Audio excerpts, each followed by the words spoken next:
let me explain to you a little bit more what is a blessing. Every one of us has done some good deeds, either in this life or previous lives. 骄傲吗？场面です。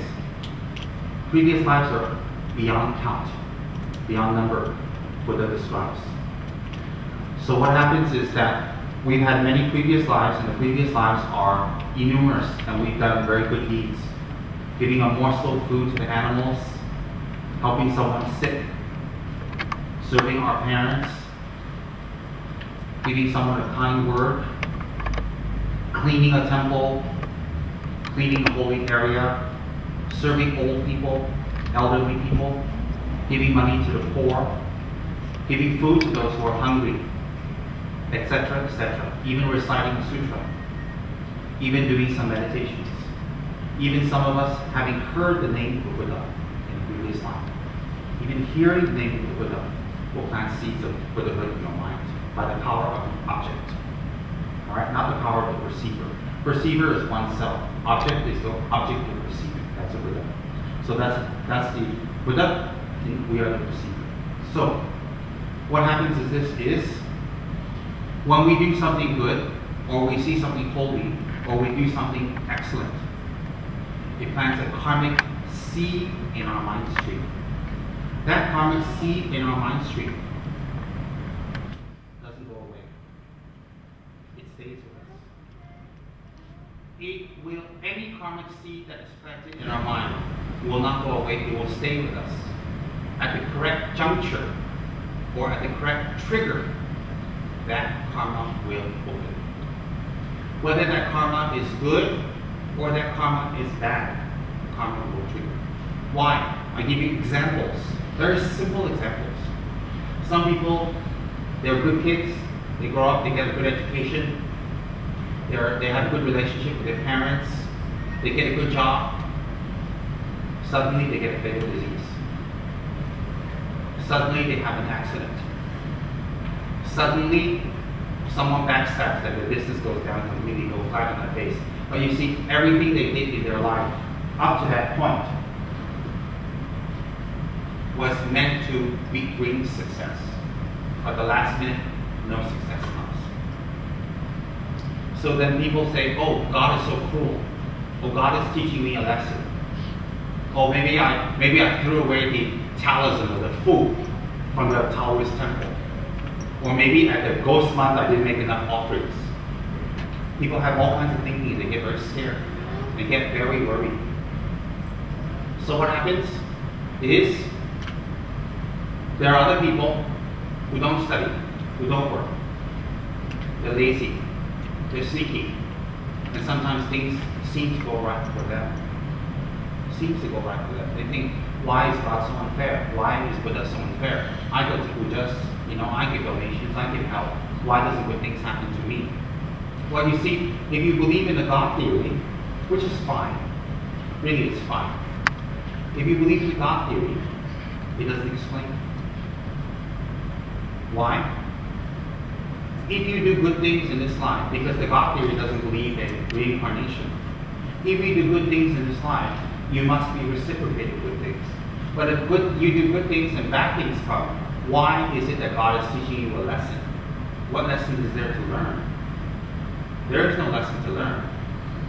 Why is it when some people do negative things and very good things come for them? Then why doesn't God teach them a lesson?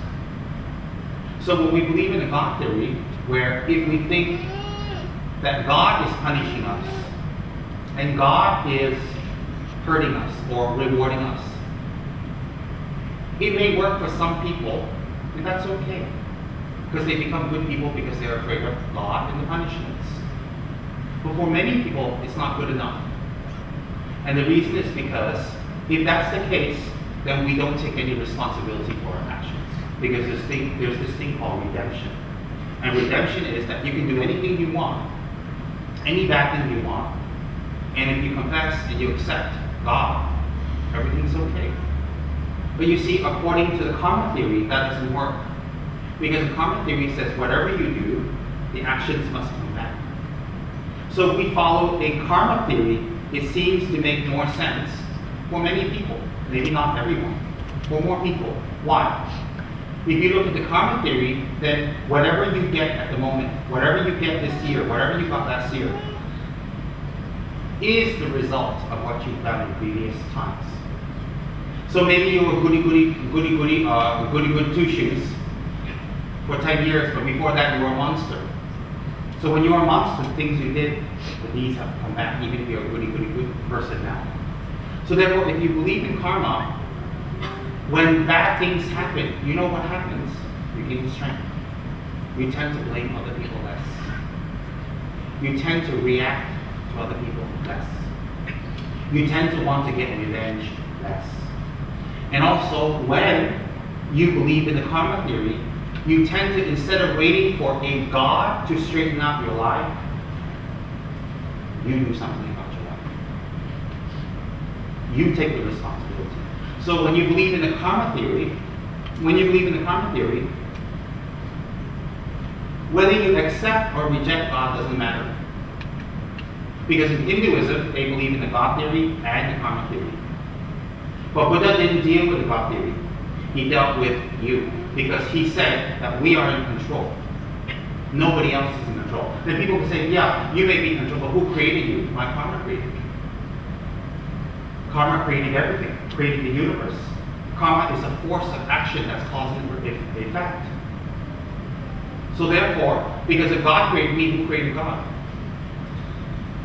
Then you can go on with that kind of debate. So therefore, if you believe in a karma theory, the benefits is this: you become less vengeful. Because whatever happens, you do your best not to let it happen again, but at the same time, you take responsibility for it. You accept it. Number two, when you accept the karma theory, you take responsibility for your life.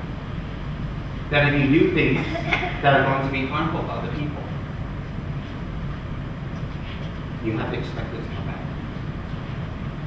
So every time you do something harmful, in the back of your mind you're thinking, it's going to come back, it's going to come back, it's going to come back, it's going to come back. One day you're going to have to stop. If you take the karma theory, even when good things happen to you, you think, hey, when is it going to run out? When is it going to stop? When is it going to change? Because it will change. So when you have good things happen, you also don't become too arrogant when you believe in karma. When you have bad things happen, you don't become too depressed because you believe in karma. Why? When you believe in karma, you know what happens? You can make a difference. You can make a difference. And I've always given this example of mine, which is my favorite, and I think it's the best. Which is if you have a snow-capped mountain, and the snow is melting, and the water and it turns into a river every summer. In the winter, the river is very narrow, very small. But in the summer, the river is very torrential, very heavy, because the sun's extra hot, it melts the snow, the river becomes torrential. So there's a village at the bottom of the river. And at the bottom of the river, there's a village. And that village, if they don't take precaution, they can be wiped away by the flood. So the village says, hey, you know what? We can't make the water go backwards. We can't make the water disappear or dry up, but we can make the water circumvent us, go around us. So they're very smart. Before the summer comes, during the spring, they start digging trenches, they start digging, pathways. So when the river comes, it breaks and it goes around the river and it goes down. And that's kind of like karma. Is you can't make karma go away. That's what Buddha says.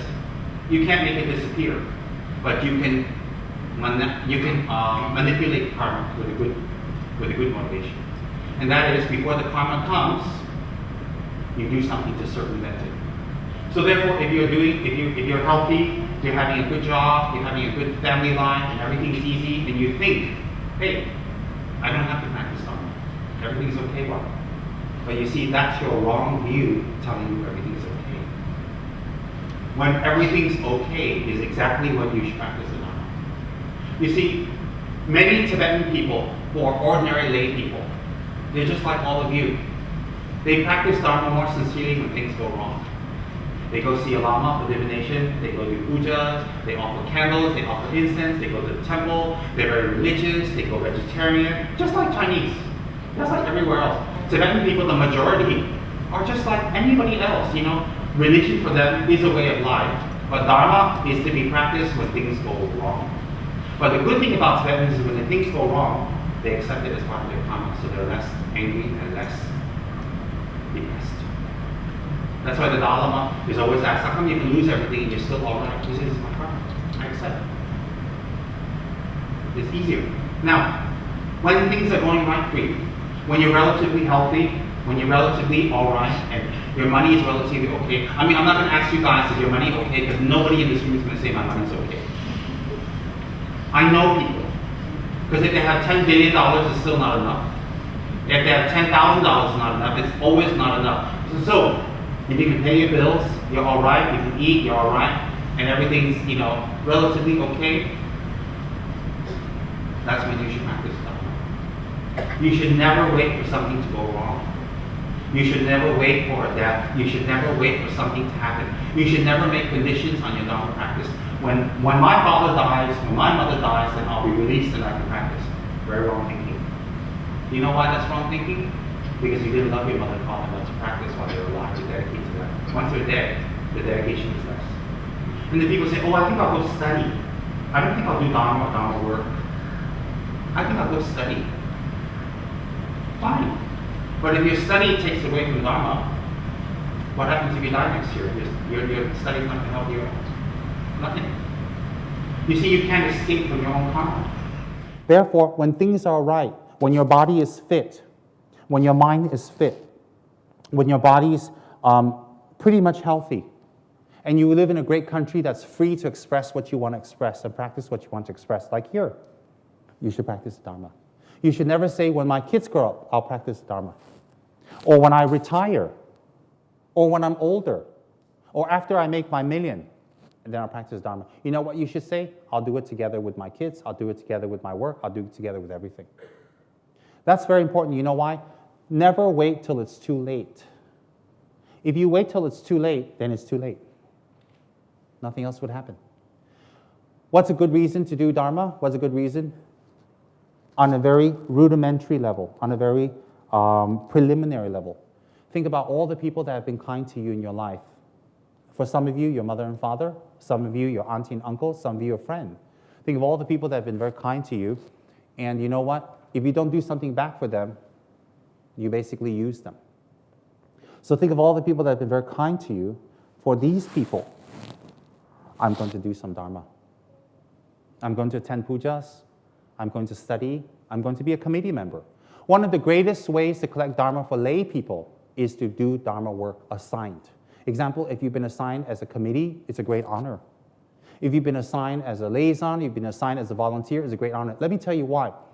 If you take on the commitment of a committee, for example, a committee, if you take on the commitment and you swear in for 2 years and you do, whereas if you just come in and out as and when you like, you do, there's a difference.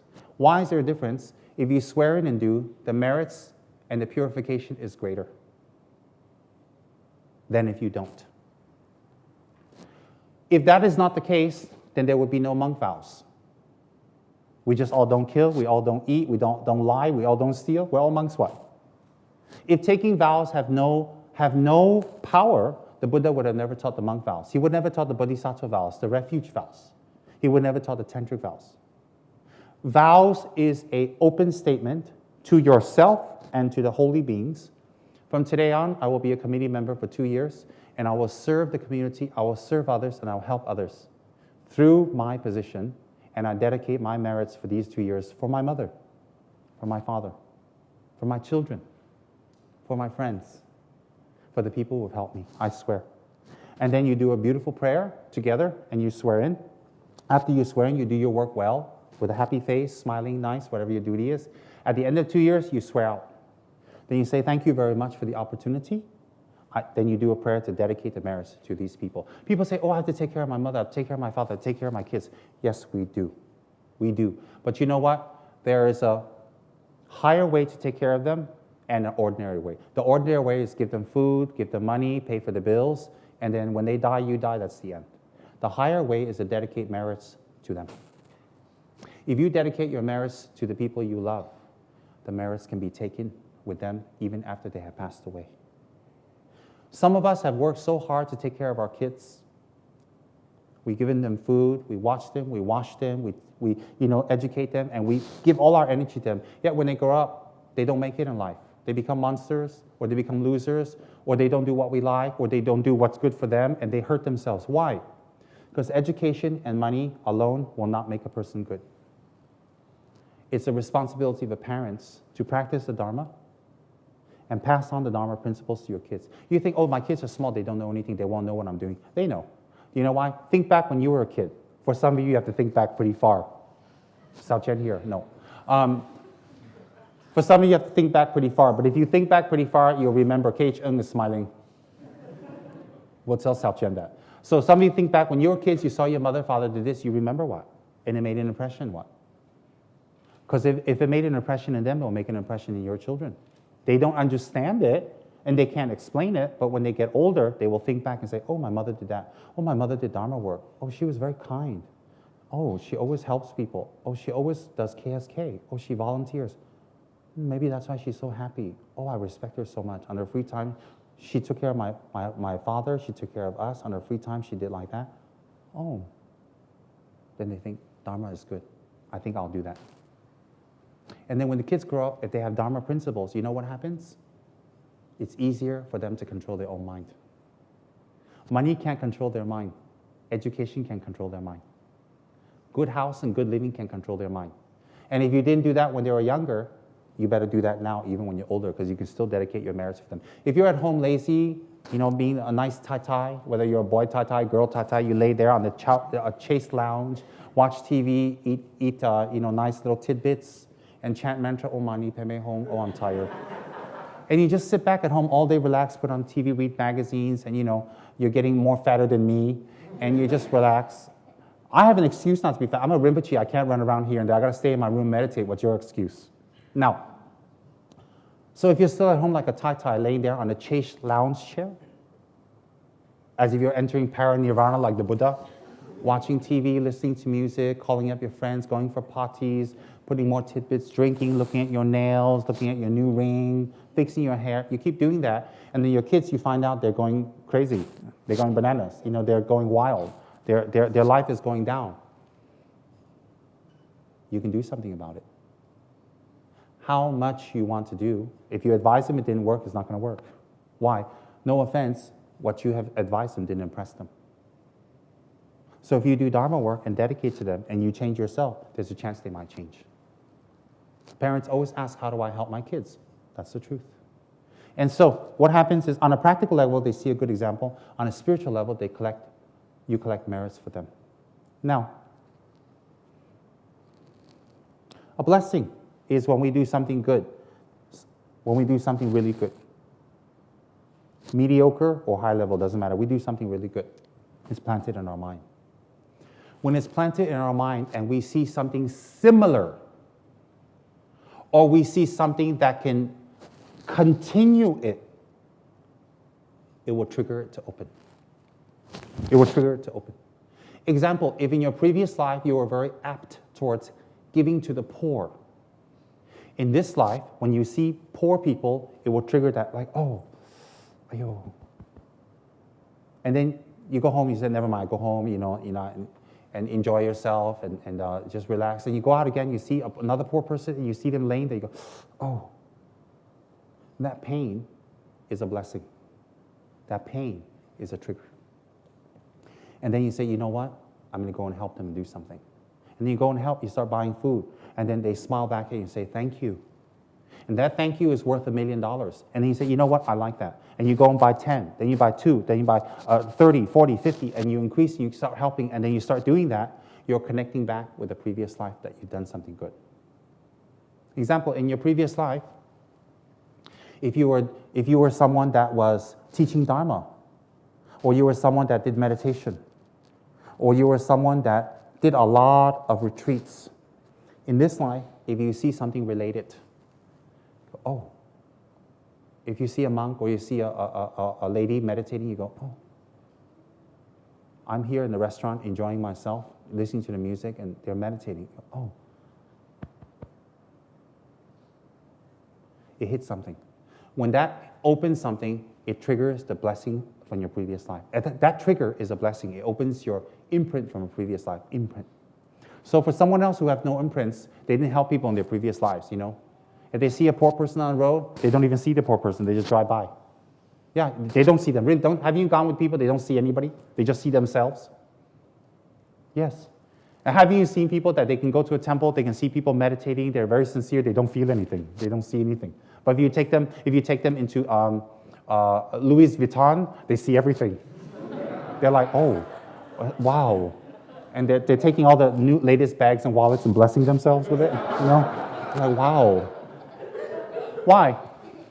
Why? It sounds funny, but that's how it is, isn't it? Because it doesn't trigger something. You say, well, why does that trigger them? Because in many lifetimes they practice greed. Or many lifetimes they practice self-cherishing mind. So if there are other things that increase the self-cherishing mind, they're more excited. They are excited to do it. Have you noticed some people are very easy to lie? When they lie, you know, when they lie to you, you know, they're smiling, they're very natural, everything's okay. They're the best actor in the world. They should win an Emmy. They're like, and there's some people when they need to lie, it's so hard for them. They cannot even, they're like, I didn't see it, you know, and they saw it. They saw it, but for some people it's very natural. Why? Because they're tapping into the many lifetimes of lying and hurting others. So they become cold. It's a propensity. It's a propensity. Now, a blessing is when something in your mind stream, now listen very carefully, when something in your mind stream that has been planted in a previous time, not necessarily a previous life, is dormant in your mind stream. And when you see something and it triggers it for you to do something good and continue, that is a blessing. Otherwise, what is a blessing? If you're a mafioso, if you're a gangster, you know, you kill 300 people. If people even look at your wife, you shoot them. You come to the temple, you come to the church, and you pray, and, you know, dear Buddha, I love you, and oh, dear Buddha, please bless my family and me. You go outside the church and you kill somebody. I mean, it didn't trigger anything, did it? It didn't trigger anything. My point is this. A blessing is it's a positive word. A blessing is not if you're a gangster, you're a gangster in your previous life, in this life you see a gangster and then you go, oh, I like that. You see the gangster and the gangster come near you, he shows you his gun and he shows you all his 30 girlfriends, you go, oh, I like that. And then it triggers your gangster blessing come forward. That's not a blessing, by the way. That's not a blessing to be triggered to do bad things. But people will be triggered by that. Some people are, you know, let's not talk about gangsters. Some gangsters are quite nice people, actually. But let's talk about, you know, bankers, you know, white-collar crime. You know, they play with all kinds of things on the stocks, and they embezzle millions of dollars, and then they tell their best friend, their best friends go, wow. They get a blessing. Can I do it? That's a bad blessing. But that's exactly, a trigger can be positive or negative. So therefore, a blessing is when something in you that has been planted in your mind stream, and it is triggered by something similar, and then it opens you up to do good things, change your mind, change your views, change your perspective, change your life, that is a real blessing. Why is it a blessing? Because from that trigger, from henceforth, you'll be doing good things. So it blesses your life, it blesses your family, it blesses your lineage, it blesses yourself. That's why it's called a blessing. Where can blessings come from? Blessings can come from our mother and fathers. Blessings can come from a statue. Blessings can come from a stupa. It can come from a lama. It can come from a dharma text. It can come from a scene. It can come from a memory. It can come from an event. It can come from a place. Example, you can go to Bodh Gaya, the place where Buddha became enlightened, because it's highly charged and highly blessed. I've been there. And when you go there, immediately you feel holy, you feel religious, you don't want to eat meat, you want to prostrate, you want to do pujas, you want to pray. Because that place triggers that in you. That's a place. A blessing of an event can be, maybe when you were younger, you remember your parents meeting the Dalai Lama, or your parents meeting the Pope, or your parents meeting Mahatma Gandhi or something, and how it changed their lives. And when you didn't understand it, when you got older, you thought about the event and how your parents changed at that and become even better people. Then you remember that in this life, when you're older, and you say, oh, I want to be like that, then you change. It's triggered by an event. Okay? Event. Then, let's say there's a very high monk who's done great meditations, and he's used his life to serve others. Or a great nun, she's used her life to serve others. And her mala that she's used to generate compassion, that she's recited Namo Omitofo, Namo Kwansu Imposa millions to generate her compassion, to gain the strength to benefit others. This has her blessings. Or it can be a cloth of a great being. The cloth doesn't have to be robes, it can be lay clothes of a great being. All right? Or even the ashes, a great being who has passed away, you have the ashes. The ashes are contained in a statue or contained in a stupa. Because in Buddhism, we don't take their ashes in an urn and bless everybody. You know, you put it in something holy. So those items are very holy because the people that possess those items generated compassion, generated a mind of altruism, generated a mind of love and compassion and forgiveness. So their mind generation permeates their items. It permeates their body. It permeates the items that they touch. It permeates their environment. So when it permeates their environment, when you come in contact with it, it can trigger a previous imprint, and that's a blessing. Hence, in Buddhism, we like to circumambulate around a temple. We like to circumambulate a precious statue. We like to see relics. We like to put a precious item on our heads. We like to go and get a blessing of a lama. We like to do that. Why?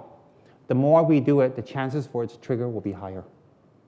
Just think, for some people, it's just meeting their lama. For some people, it's meeting their lama, and the lama and what he speaks or what he says to them triggers a change in their mind to do more for others, to do better with their lives, to make more use with their lives to benefit others. So sometimes a lama speaking, a dharma talk can trigger. Some people, they did good things way millions of lifetimes ago, so to trigger it, we got to go a little deeper. So they need to see their lama more than once, maybe a couple of thousand times, and they trigger something. But some people, they just see once, it triggers. Have you seen that? Some people leave the lama with tears and say, oh, wonderful, I want to do something, I want to join up, I want to commit. Some people leave the lama and say, well, the lama was very good looking, but that's it.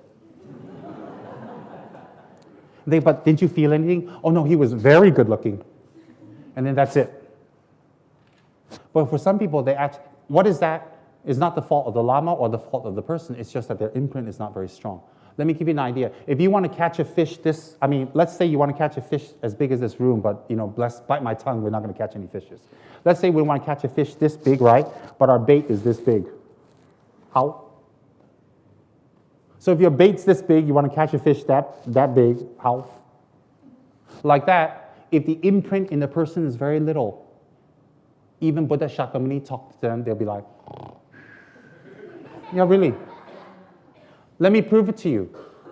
Buddha Shakyamuni appeared in the world, but not everybody's a Buddha. What does that tell you?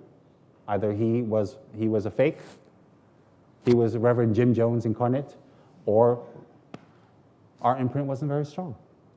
So therefore, we can think in a logical way. Therefore, some people, when they meet the Lama, they listen to Dharma, they know it's right, but they can't do it. You know why they can't do it? Because their negative karma is too strong. Their negative karma is too strong, so they're too attracted to the lazy, easy way of life. They're not evil, they're just lazy. Lazy and evil is different. Lazy is habituation. And the sad thing is, the easy life can be over in a flash. In a flash. So therefore, now, a blessing is like that. Sometimes an event can happen that's not ordinary. People would like to call it a miracle. I like to look at it a little deeper. Sometimes an event that can be extraordinary can happen that's not normal. When something else is about to happen, there's a sign. Okay? Example, sometimes a lama will come to the area to give a dharma talk. Just before he arrives, or when he arrives, there'll be rainbows appearing in the sky. Very clear, very evident. not, on the other side of the world, right over where he is. I've seen that. I've seen it with my own eyes.